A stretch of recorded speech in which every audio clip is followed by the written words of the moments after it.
میرے نبی پاک صلی اللہ تعالی علیہ وسلم نے فرمایا، یہ حدیث مسلم شریف میں موجود ہے، فرمایا جنت میں وہ لوگ داخل کیے جائیں گے جن کے دل چڑیوں کی طرح نرم ہیں۔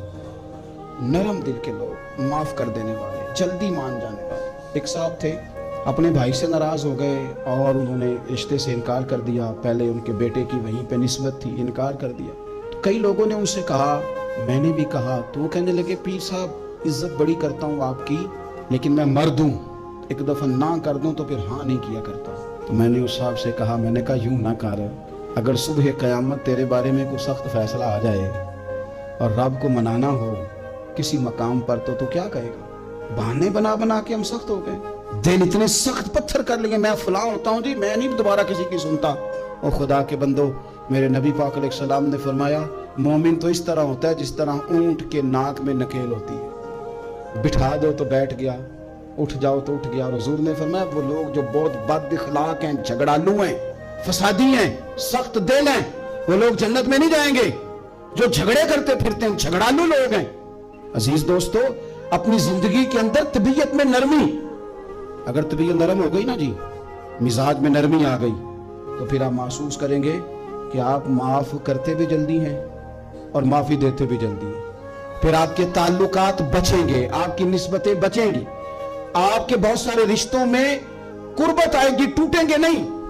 ایک تو دل نرم کریں، کسی شخص کے بارے میں دل میں کوئی بات ہے تو اسے معاف کریں اور معافی دیں۔ کچھ لوگ دل کو ٹھیک ٹھاک ہوتے ہیں، کوئی ناراضگی نہیں ہوتی، لیکن آپ نے بچی کی شادی کا کارڈ دیا نہیں تو فوراً ناراض ہو جاتے ہیں، اور پھر آپ سمجھا رہے ہیں، قائل کر رہے ہیں، وہ تیار ہی نہیں ہے قائل ہونے کو۔ سنو، اور اس حدیث کو یاد رکھنا، نبی پاک صلی اللہ تعالی علیہ وسلم نے فرمایا، جس کے پاس اس کا بھائی عذر لایا، بھائی معافی مانگنے آیا اور پھر اس نے معاف نہ کیا، اللہ کے حبیب فرماتے میرے حوض کوثر پہ نہ آئے۔ تو سخت ہو کے بیٹھ گیا، تو کہتا ہے میرے سے پہلے سنے، میں آپ کو بتاؤں اس نے میرے ساتھ کیا کیا، اور ٹھہر جا۔ اگر حساب کتاب کے بعد معافی والا اصول رکھ لیا جائے کہ پہلے حساب کتاب ہوگا، غلطیوں کا مداوع ہوگا، پھر معافی ہوگی، تو یہی حساب اگر رب کریم بندوں کے ساتھ کرے تو پھر میں اور آپ کدھر جائیں گے؟ تو اس سادی بات پہ آ جاؤ نا، تو دو جملوں میں حضور نے سمجھائی ہے، فرمایا تم رب کے بندوں کو معاف کر دو، اللہ تمہیں معاف کر دے گا۔ رمضان المبارک کے تشریف لانے سے پہلے اپنی طبیعت کے اندر ایسا ذوق لائیں، ایسی طبیعت لائیں کہ ہم نے معافی دینی بھی ہے اور معافی لینی بھی ہے۔